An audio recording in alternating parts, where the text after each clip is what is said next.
Vale, Marcos. ¿Quién es Marcos? Marcos Bodoque. ¿Y cómo ayudas a las personas? Bueno, Marcos Bodoque es una persona muy curiosa, que siempre le ha gustado aprender sobre la salud, sobre el ser humano, y que desde muy pequeño ha tenido una disposición de querer ayudar a las personas. Entonces, a partir de todo lo que ha vivido, de todo lo que ha sufrido, ha experimentado, ha aprendido, pues trata de llevar un poco ese aprendizaje para mejorar la vida de otros. Me dedico pues a ayudar a mejorar la vida de las personas, como digo yo, de forma integral, ¿no? A través de la alimentación, que es un poco mi caballo de Troya, ¿no? Es decir, yo soy consciente de que las personas no simplemente tienen un problema de alimentación, pero que llegan a mí con esa necesidad de, o creyendo que su problema es simplemente la alimentación. Entonces yo le llamo a mi método de trabajo alimentación consciente, porque a raíz de hacer consciente la alimentación en las personas, consigo que poco a poco vayan haciéndose consciente del resto de aspectos de la realidad que les están impidiendo avanzar, mejorar o crecer, y todo eso, desde este abordaje integral, hace que las personas pues mejoren, ¿no? Su salud, su calidad de vida, se conecten más con su propósito, y al final pues esa es la única medicina que yo comprendo, ¿no? Una medicina más integral, holística, y no simplemente un cambio en la alimentación. Claro, has hablado de la alimentación consciente, que la tenía aquí preparadita. ¿Qué es para ti la alimentación consciente? Vale. A nivel muy básico, es un poco dejar de lado a lo mejor la concepción más oriental de la misma, que no tengo nada en contra de ella, sino simplemente no es con lo que me alineo, de conciencia a la hora de comer, de saborear los alimentos, que es súper importante, sino es más bien, en primer lugar, ser consciente de cuáles son los requerimientos de tu cuerpo a nivel nutricional, para saber qué es lo que necesitas para funcionar bien, para tener salud, para poder recuperarte, tener energía. En segundo lugar, lo más básico es conciencia de qué nutrientes te aporta cada alimento, para saber cómo darle a tu cuerpo esa nutrición, ¿no? Conciencia de qué necesitas, conciencia de qué te aportan cada alimento, y luego ya podemos ampliarlo de conciencia a tu contexto individual, qué requerimientos en específico puedes tener, conciencia de las diferentes situaciones y cómo gestionar tu alimentación en función de cada parte, para que la alimentación no sea un motivo de estrés, no tengas que seguir una dieta, en cuanto alguien te descuadra algo ya no sepas qué hacer, ¿no? Sino que tengas total control, pero desde el punto de vista de la tranquilidad, de vale, no hay ninguna situación que vaya a generarme una preocupación, porque sé qué comer en cada momento y por qué comer. Wow, wow, wow, wow. Eso es muy importante, sobre todo cuando sales de casa. Uh-huh. Es un caballo de batalla que tenemos todas las personas que tenemos una alimentación consciente en la que te das cuenta que a veces tienes que elegir entre lo que te dan a elegir, no todo lo que tú querrías comer. Entonces, claro, esa decisión, ¿cómo la trabajas con las personas que acuden a ti? Sí. Porque, claro, a veces te tienes que justificar, cuando no te tienes que justificar, pero bueno, la sociedad es así. ¿Qué herramientas das a las personas para que cuando tienen que elegir esa alimentación consciente, no les cueste tanto? Vale. Yo hablo al final de nutrirnos desde el amor propio, ¿no? Cuando tú tienes una comprensión o generas conciencia de qué impacto tienen los alimentos en tus niveles de energía, incluso en tu estado emocional, ya no es una cuestión de me estoy restringiendo algo, ¿no? Es una cuestión de elijo voluntariamente no comer esto porque no quiero estar sin energía, no quiero estar con altibajos emocionales, o al revés, porque quiero sentirme todo el día con buenos niveles de energía, estar tranquilo, estar estable. Entonces, por eso, a partir de entender qué lo necesita tu cuerpo, qué efectos tienen los alimentos en ti, es mucho más fácil tomar decisiones, porque ya no es una decisión como un niño, ¿no? De una prohibición, sino es una decisión desde la responsabilidad de un adulto de, vale, no quiero comer esto porque esto tiene este impacto sobre mí, o elijo solo comerlo en cierto momento para disfrutarlo, pero no en mi día a día. Entonces ya no se vuelve una cuestión de no puedes comer algo, sino que yo le doy a la persona las herramientas para que sepa por qué no quiere comer eso en cierto momento. Entonces cambia un poco la perspectiva y la persona ya no siente que se está restringiendo, y al mismo tiempo siente que en cualquier momento puede elegir comer algo menos saludable, ¿vale? Pero desde la conciencia de que eso no es saludable, y no hay ningún problema. También podemos disfrutar de esa parte más de placer, ¿no? Con la alimentación, siempre y cuando no sea el único objetivo, ¿no? Con el que nos alimentamos. Qué bien, qué interesante. Pues al hilo de esto va mi siguiente pregunta. ¿Qué es el hambre emocional? Vale. Bueno, primero es, ¿qué creen las personas que es el hambre emocional? ¿No? Porque siempre me gusta decir que las personas piensan que es algo que no hay ningún control sobre ello, ¿no? Estamos emocionalmente, nos sobreviene un hambre que no podemos controlar y que ya está, no tenemos ninguna capacidad de acción sobre ello. Y siempre me gusta decir que el 90-95% de las personas que se supone que tienen un hambre emocional, un hambre difícil de controlar, que normalmente el cuerpo le suele pedir azúcar, dulce, alimentos menos saludables, se puede corregir a nivel fisiológico con cambios en la alimentación. O sea que mucho de ese hambre emocional no es realmente emocional, sino simplemente una mala regulación hormonal por la alimentación que llevamos y simplemente un cuerpo poco o mal nutrido que nos hace que nos pida comida o cierto tipo de comida en momentos que no sean adecuados. Pero al final hay una parte emocional dentro de la alimentación y para muchas personas, yo el primero por mi pasado, yo tuve problemas de atracones, la alimentación era un lugar donde yo encontraba cobijo y encontraba un amor que me faltaba, por ejemplo, ¿vale? Entonces, muchas veces, muchas personas también llenan vacíos con la propia alimentación. Entonces, eso está ahí y por eso para mí es importante que trabajemos de forma integral a la persona, trabajemos también la parte emocional, qué te está faltando, qué sientes que necesitas en tu vida a nivel interno, porque hasta que no balancees un poquito todo, no vas a poder salir de ahí. Oye, como digo yo, si desde el punto de vista fisiológico tú llevas una alimentación que hace que en vez de tener 8 momentos donde tu cuerpo en la semana, donde tu cuerpo te pide comer con ansia o tienes un episodio de ansiedad con la comida o un atracón, pasas a tener 1 o 2 situaciones donde te puede ocurrir eso, es mucho más fácil, ¿no? Porque al final, a lo mejor en 2 situaciones tienes capaz de tirar un día de fuerza de voluntad o estar más tranquila o con más tranquilidad para poder abordar esa situación desde el punto de vista emocional. Pero no nos olvidemos que la alimentación influye mucho y, por ejemplo, hay personas que comen cuando están aburridos, hay personas que comen por soledad, como era mi caso en el pasado, hay personas que comen como paliativo de la ansiedad, del propio estrés del trabajo. Entonces, ser consciente de todas estas situaciones también es importante. Qué bueno, qué bueno. Hay un melón por ahí que acabas de abrir que luego te lo lanzaré. Vale. Método Nasai trabaja mucho la respiración, es mi leitmotiv. Entonces, cuando haces una respiración disfuncional, se suele tender a hiperventilar, a respirar solo con la parte superior. Entonces, esa respiración disfuncional, la bioquímica de nuestro cuerpo cambia. Entonces, podemos entrar en una alcalosis, en menos CO2 del que debiéramos tener en nuestra sangre. Entonces, esa es la parte que en Método Nasai trabajamos mucho. Desde nuestra intención de cómo respiremos, podemos equilibrar, podemos tener una expiración más larga y nasal. Y de esta manera oxigenamos mejor todos nuestros tejidos y nuestro pH llega a equilibrarse. Entonces, la pregunta va hacia tu parte, hacia la parte de la alimentación. ¿Qué importancia tiene que tengamos un pH adecuado en nuestra sangre? Pues te voy a ser sincero, Robert. No es algo que yo tenía controlado o que hubiese pensado en esa relación. Tiene, según lo comentas, bastante sentido. Entonces, lo que se me hace un poquito de pensar es al final, si nuestro organismo tiene dificultad, por ejemplo, para obtener oxígeno, no va a poder utilizar la vía aeróbica. Por tanto, vamos a tener más necesidad de comer más alimentos altos en azúcar o carbohidratos para procesarlos desde esa vía anaeróbica. Entonces, tiene mucho sentido.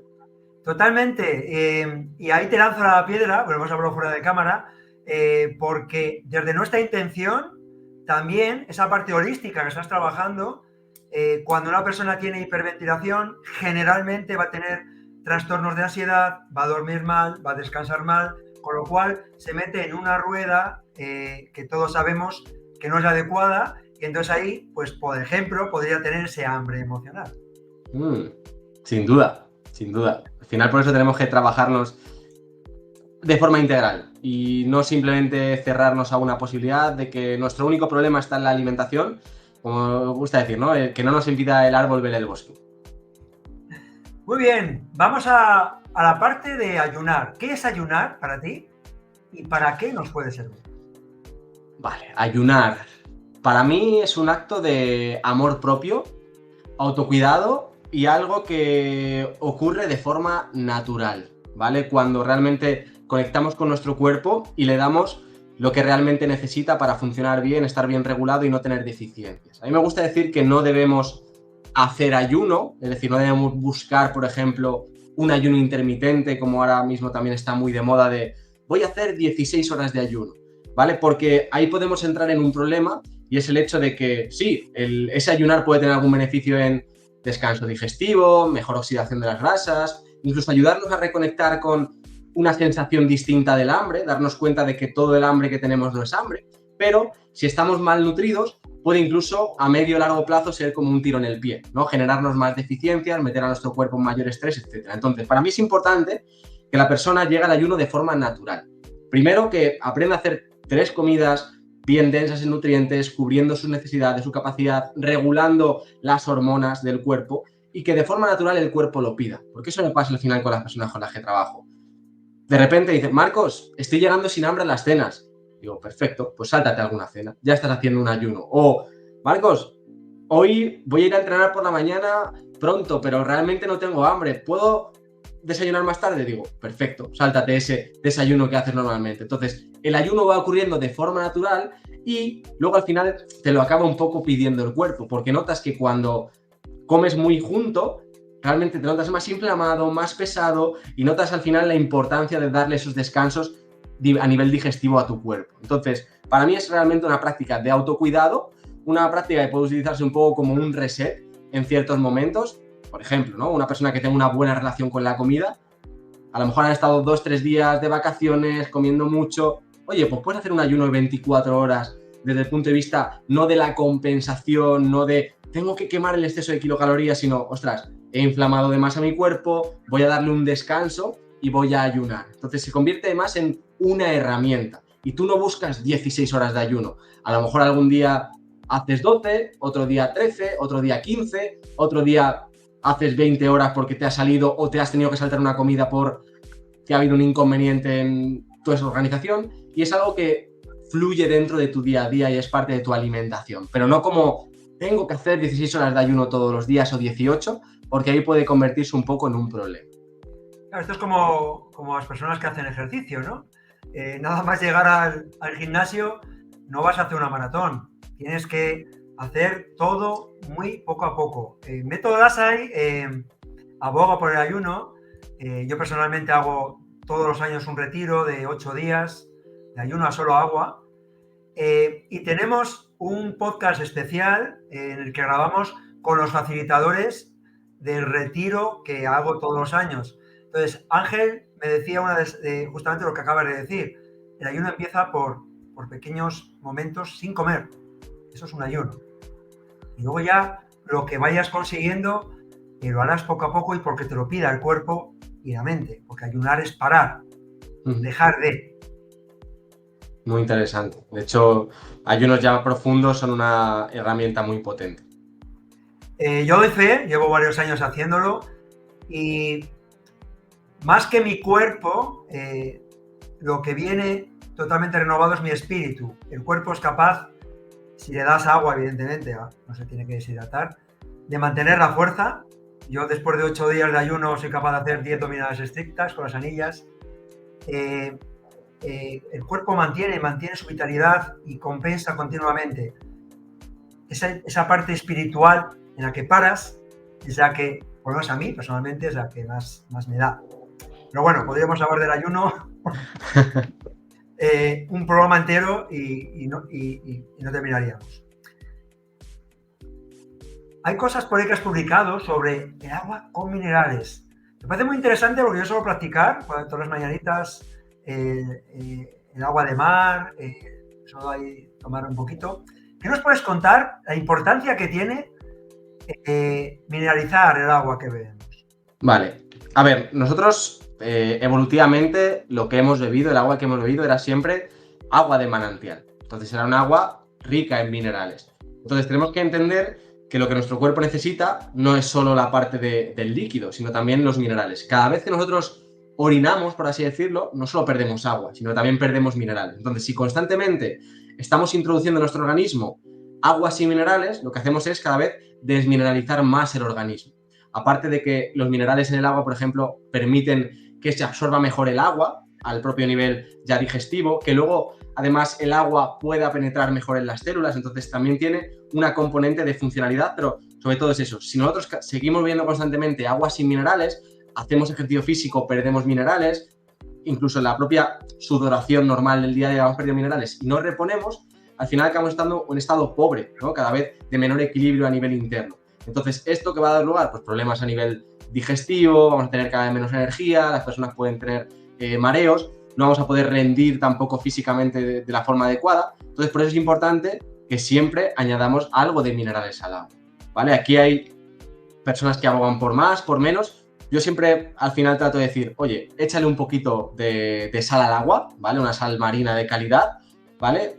Que no te sea tampoco un sabor súper salado que te sea incómodo, pero que puedas llevarlo y lo vas a notar, como necesitas menos agua y también vas menos a orinar. O sea, eso es al final, por eso digo, alimentación consciente para mí también es mucho que la persona ponga conciencia en ciertos aspectos y experimente, porque lo va a notar de, ostras, ya no me pide el cuerpo beber tanta agua o no tengo que estar constantemente yendo a orinar. Entonces, para mí también es una parte importante. Beber agua con minerales para estar mejor, tener más energía, absorber mejor el propio agua, hidratar mejor las células a nivel interno y bueno, pues al final todo mejor. Inflamación. Yo creo que esto se oye mucho por ahí, pero no sé si nos cuentan tanto el cómo podemos detectar si estamos inflamados, porque encima hay una inflamación de bajo grado, que es esa la que no se detecta apenas. ¿Qué nos puedes contar sobre eso? Bueno, la podemos valorar a dos niveles, ¿no? A nivel más objetivo, que tendría que ver con analíticas de sangre, ¿vale? Que al final podemos pedir algún parámetro como la PCR, la proteína C reactiva, podemos mirar, por ejemplo, cosas como el fibrinógeno, podemos mirar la ferritina cuando está muy elevada, podemos mirar marcadores como homocisteína. Hay un montón de parámetros que nos pueden indicar de forma objetiva que hay una inflamación en el organismo. Pero a nivel más de la persona a pie, del día a día, de una percepción, básicamente cuando estás inflamado es como si estuvieses en una habitación donde tienes humo, ¿no? Y no puedes respirar adecuadamente, todo funciona mal en tu cuerpo. Entonces, ¿qué ocurre? Estás más cansado, tienes más dificultad para concentrarte, para pensar con claridad, más tendencia a la tristeza, te sientes con poca energía para hacer ejercicio físico y luego, a nivel visual, tú te notas realmente más hinchado, ¿vale? Estás más hinchado a nivel de todo el cuerpo porque esa inflamación siempre va acompañada de una retención de líquidos. Entonces, pasos para que la persona pueda hacerse consciente de inflamación. Posiblemente si la persona vive en un estado de estrés crónico y lo ha, por así decirlo, lo ha generalizado de bastantes meses, años, va a haber también una inflamación crónica de bajo grado. Porque aunque a nivel agudo el estrés lo que hace es justamente bajar la inflamación, cuando se produce ese estado de estrés crónico, al final lo que hacemos es justo lo contrario, generar un estado también de inflamación crónica de bajo grado. Entonces, estos son un poco factores para que la persona pueda entender si tiene un grado de inflamación, porque también es cierto que confundimos una inflamación abdominal o del tracto digestivo con una inflamación a nivel general de nuestro organismo. Y es cierto que problemas inflamatorios a nivel intestinal pueden agravar esa situación de inflamación del organismo, porque al final somos un todo, pero no tenemos que confundir una cosa así con la otra. Pero si al final tenemos un estado general de inflamación y estamos agregando más inflamación a nivel digestivo, pues vamos a empeorar nuestra situación. Pero claro, aquí nos podemos volver locos, porque las enfermedades autoinmunes suelen salir cuando tenemos un grado de inflamación. Y entonces eso ya es algo que no detectamos, vamos al médico especialista, el médico nos dice que tenemos un Crohn, psoriasis, tiroides, un montón de problemas que tenemos los especialistas y lo tratan, pero claro, la causa origen, por lo que estás diciendo, podría ser ese estrés continuado que ha generado esa inflamación de bajo grado. Claro, es decir, al final por eso muchas veces cuando vamos a un muy especialista de algo, no abordamos la causa de raíz, sino simplemente vamos a abordar un problema en específico. Entonces, vamos a solucionar un probiótico en el tracto digestivo. Ostras, igual no estamos ahí en el problema viene de la situación de estrés mantenida por la persona, una mala gestión emocional, un mal descanso que ha acabado repercutiendo a nivel digestivo, la alimentación tampoco ha ayudado a estar bien y todo eso ha ido desarrollando un problema. Entonces, por eso de nuevo, abordar de forma integral a la persona. Entonces, alguien que nos esté escuchando y que esté ahora mismo desesperada, que seguro que pasa, ¿qué le dirías? ¿Qué le diría si está inflamada? Hábitos en general. Si tenemos un embudo a nivel de trabajar la salud, no empecemos por lo más analítico, es decir, no te vayas a obsesionar por hacerte una prueba de un organismo en el intestino si, por ejemplo, no te mueves nada, no tienes ningún tipo de exposición al sol, tu alimentación no está bien regulada, tampoco gestionas nada el estrés, a nivel emocional eres un desastre.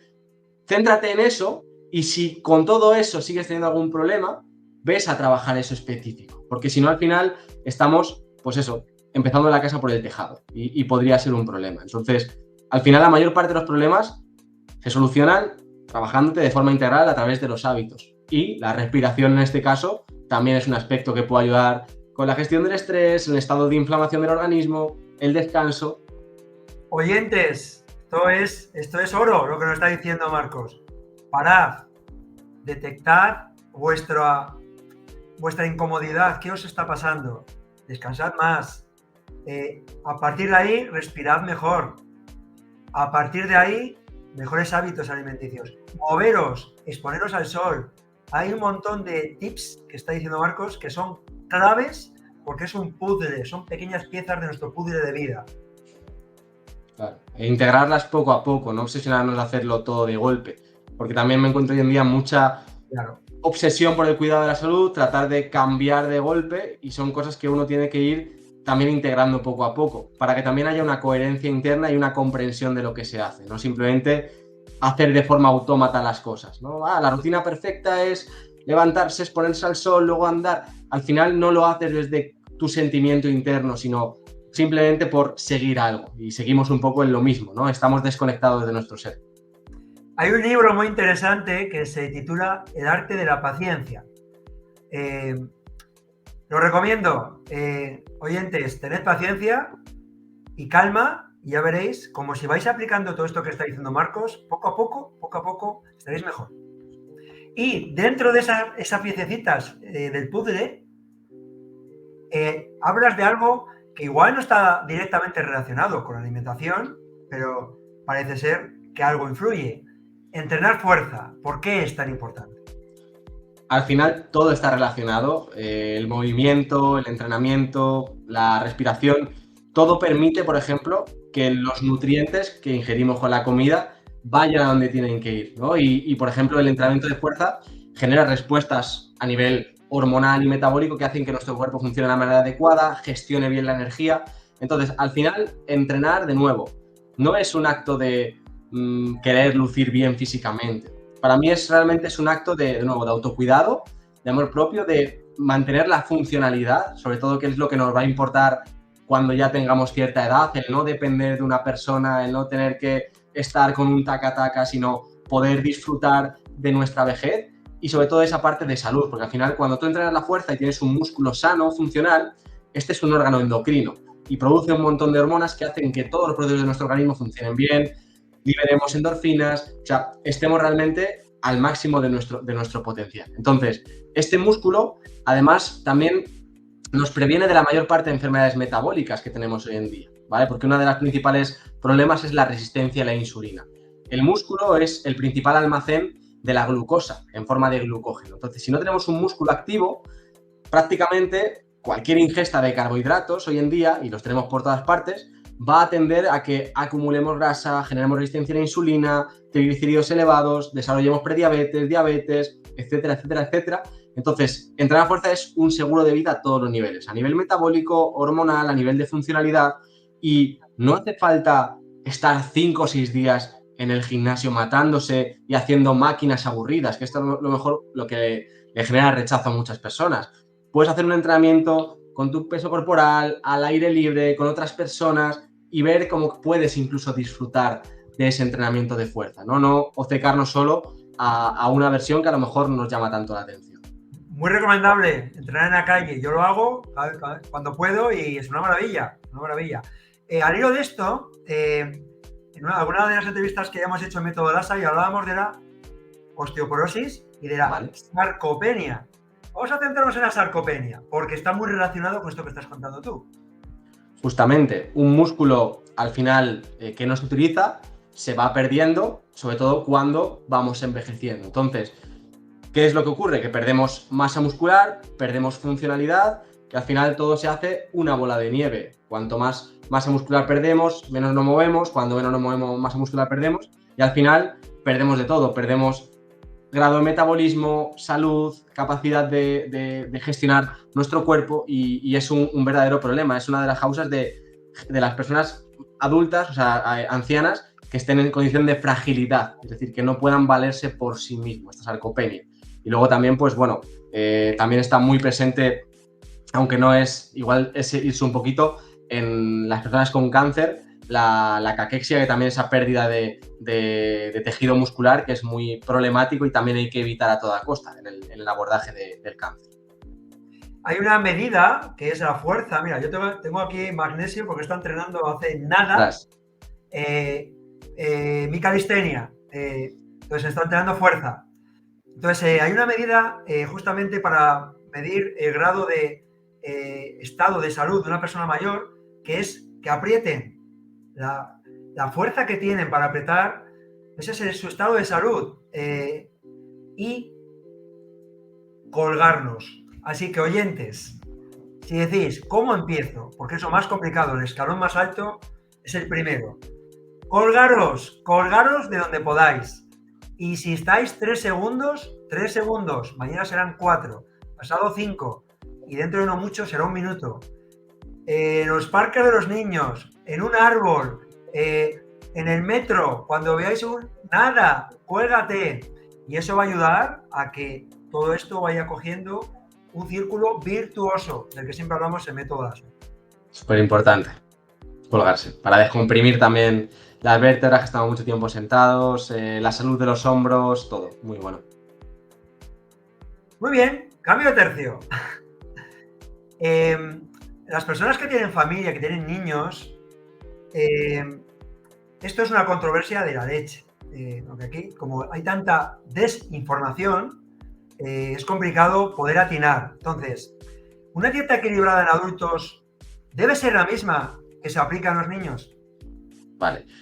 Me gusta, ya que has puesto la palabra dieta equilibrada, hacer ahí como una pequeña como crítica a justamente eso, porque entendemos como dieta equilibrada el comer un poco de todo, y para mí el abordaje que yo busco es todo lo contrario, ¿no? Lleva una dieta desequilibrada hacia los alimentos que más te nutren y mete, si acaso, un poquito de lo que menos te nutren, ¿no? Entonces ahí tengo ese pequeño juego de palabras, porque si no también nos confundimos. Y al final, por eso es alimentación consciente. Si tú eres consciente de que necesita el ser humano para funcionar, qué nutrientes esenciales necesita, se te hace muy claro y muy sencillo entender que un niño va a necesitar lo mismo que tú. A lo mejor lo único que tiene que ver es diferentes cantidades, porque es un organismo distinto. Entonces, por ejemplo, ¿yo qué digo?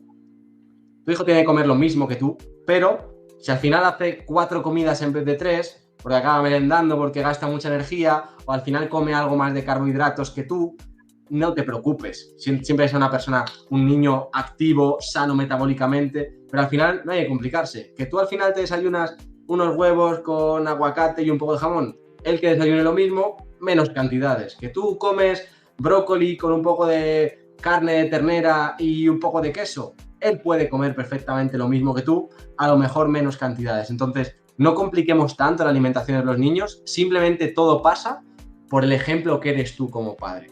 Y si tú normalizas el comer esos alimentos, tu hijo no va a pensar en otra cosa. Solo que, claro, si al final partimos de cierto momento donde lleva alimentándose 8 años de una manera, pues va a haber un tiempo en el que tú primero tienes que cambiar, ser el que lidera con el ejemplo, darle constancia, al final te acabarán copiando, porque los hijos al final siempre tienden a copiar a los padres. Entonces, más bien es una cuestión de esa fricción que se genera en los cambios iniciales, pero si uno es el ejemplo, al final va a ser mucho más sencillo. Si al final estás queriendo llevar una alimentación a tu hijo que tú no llevas, no va a haber coherencia interna. Yo que tengo niños cerca en casa, me preguntan, pero Robert, ¿tú por qué no te gusta la carne? Porque yo como poca carne. Poca proteína animal, como mucho más proteína vegetal. Pero aquí nos vamos a meter en peleas que es mejor, que es peor. ellos preguntan porque tienen curiosidad. Comen carne en mi casa también. A un niño, si le das comida real, el resto ya está bien. Ya está. Si es que no te va a pedir otra cosa. Si se acostumbran desde pequeños a comer eso, no va a estar rechazándote eso y pidiéndote azúcar. Y de hecho hay muchos padres también preocupados de, ay, si un día el fin de semana van a un cumpleaños, no va a pasar nada. Cuenta mucho más el ejemplo que tú das durante 6 días a la semana que un día que coman algo fuera. Entonces, que no se preocupen por eso, que también veo muchos padres muy preocupados de un día va a ir con los amigos a un cumpleaños y va a comer unas gominolas. No pasa nada. Efectivamente. Aquí el problema, yo creo que puede pasar que uno de los cónyuges vaya por un lado y el otro por otro, que pasa, y entonces ahí ya tenemos una división y una batalla complicada de lidiar, ¿no? Eso me imagino que lo estarás viendo en el día a día. Sin duda, a veces. Sí, es un limitante a veces el entorno incluso para el cambio de uno mismo, ¿no? Porque si estás con tú quieres generar un cambio nuevo, que no solo es alimentación, es un cambio de hábitos, tienes que convertirte en una persona saludable y tu pareja, por ejemplo, te arrastra al estilo de vida contrario, es muy difícil, Entonces, ahí hay situaciones que a las que es difícil enfrentarse porque a veces te das cuenta que si la otra persona no cambia, igual tienes que elegir un camino diferente y eso es muy duro. Hay personas pues al final que eligen adaptarse para no enfrentar la situación y no terminan de cambiar. ¿Y tienes algún tip, alguna sugerencia antes de llegar a ese punto extremo que puedes llegar, en el que sea compatible? Porque yo en mi vida lo hago, mi pareja no tiene el mismo estilo de vida que yo, cada vez lo tiene más a su manera, sí. Pero sí que es cierto que a veces nos tenemos que adaptar. Yo, por ejemplo, muchas mañanas no desayuno y yo a veces hasta preparo el desayuno. Uh-huh. He aprendido a lidiar, hemos aprendido a convivir, ¿no? A que claro. Todo esto es natural y es una elección libre de la pareja. Entonces, ¿tienes algún tip de las personas que ayudas que puedan, ahora alguien que lo esté escuchando y esté en ese punto de decir, esto es una mierda, con lo que me cuesta a mí cambiar y encima tengo que estar remando contra corriente? Creo que al final la clave es el amor en la pareja y la comunicación y expresarle de forma asertiva los sentimientos y lo que tú necesitas. Y al final, si la otra persona realmente te quiere, va a tratar de hacer lo posible por también adaptarse en parte. Es decir, que si por ejemplo hay un ritual en pareja que es todo el fin de semana meterse en casa a ver series o simplemente ir a cenar a restaurantes de comida palatable y una persona quiere cambiar, pues oye, podemos empezar a hacer algún plan que sea más activo y algún día, por ejemplo, en vez de estar en casa, salir a dar una vuelta por la naturaleza. Eso tiene que haber esa comunicación y si la otra persona no cede en nada, pues bueno, cada uno que trate de llevar su camino, pero va a ser difícil. Pero supongo que al final, si hay esa comunicación, esa apertura y las personas se quieren, igual que uno se adapta a la otra persona y a lo mejor deja de hacer ciertas cosas pues que a lo mejor pues, haría en el caso de estar sola, pues la otra persona también, por amor, se adaptará a la otra persona. O sea, no es una cuestión de sacrificar solo uno, sino que las dos personas sacrifican y se adaptan y al final se genera un núcleo, un entorno donde las dos personas estén a gusto y puedan ser ellos mismos. Qué interesante, Marcos, qué interesante escuchar de esto, oyentes, porque es lo más complicado cuando quieres hacer un cambio y en tu vida hay más personas alrededor. Es complicado. O mantenerlo sí, cuando llegan más personas a tu vida.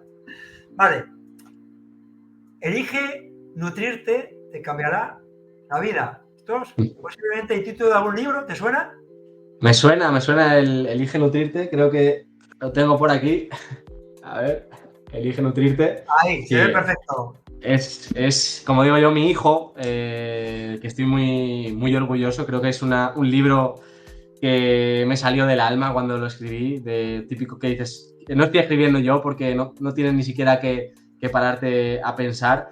Y realmente aquí hay más que un libro de alimentación, más donde te hablo de un modo de comer, tipos de alimentos, que al final hay a patadas. Para mí es una filosofía de vida y una manera de relacionarte con la comida que te libera y permite que la alimentación sea algo que simplemente te potencie tu persona, tu propósito y que deje de restar, deje de ser una causa de sufrimiento, de estrés, de preocupación, algo que simplemente está ahí como medio para que tú estés bien, tengas energía y puedas desarrollarte como persona, ¿no? Y aquí está un poco todo, está contenido parte de mi historia que he vivido, está contenido de cómo relacionarte con el cuidado de la salud, con el resto de hábitos y bueno, pues la alimentación que yo creo que es la adecuada para el ser humano, pero como siempre invito a la persona a experimenta en tu propia piel y saca tus conclusiones. No me creas de forma ciega. Al final, tú y tu cuerpo va a ser el que te diga, ¿no? Realmente qué es lo mejor para ti. Yo al final te lanzo una propuesta que funciona, pero que mientras tú estés bien, estés a gusto con tu alimentación, no tienes por qué cambiar nada. Bueno, enhorabuena por escribir un libro, porque no es fácil, no es fácil zambullirte y encima poder ayudar de esta manera. Lo tengo pendiente de leer. La siguiente lectura que coja será la tuya, que lo sepas. Ya me contarás qué tal. Te contaré. Pues, oyentes, no es un libro más. Lo ha escrito Marcos y lo ha salido de él, de su experiencia vital. Y si podéis ver un poquito su trayectoria, es muy interesante, muy interesante. Pues enhorabuena por el libro. Muchas gracias. Y lo leeremos. Marcos, 36 minutos de entrevista. Esto se pasa así. Rapidísimo. ¿Dónde te podemos encontrar? Estoy en todas partes al final, pero principalmente en Instagram, marcosbodoque_salud. Ahí es donde estoy más activo, subiendo publicaciones, donde contesto más a los mensajes y al final, pues quien me contacte por ahí, pues podrá encontrar esto ya. Pero también estoy en YouTube, en el resto de redes, pero principalmente por Instagram, marcosbodoque_salud. Y bueno, ¿quieres decir algo para finalizar la entrevista? Pues nada, que realmente es un placer que cada vez haya más personas y cada vez haya una mayor conciencia de la importancia de cuidar la salud desde un punto de vista integral y no desde el punto de vista más del fitness. Yo creo que es un poco también tóxico, ¿no? Sino de ir un poquito más allá y que valoro mucho el que me hayas podido dar este espacio para aportar y que muy agradecido. Bueno, pues ha sido un auténtico placer. Y yo suelo decir mucho de que yo no estoy cachas por fuera, sino estoy cachas por dentro, estoy fuerte. Y eso nos lo hace el movimiento, el entrenamiento, el descanso y el estilo de vida, la alimentación. Muy bien. Muchísimas gracias, Marcos. Un placer. Un verdadero placer. Gracias.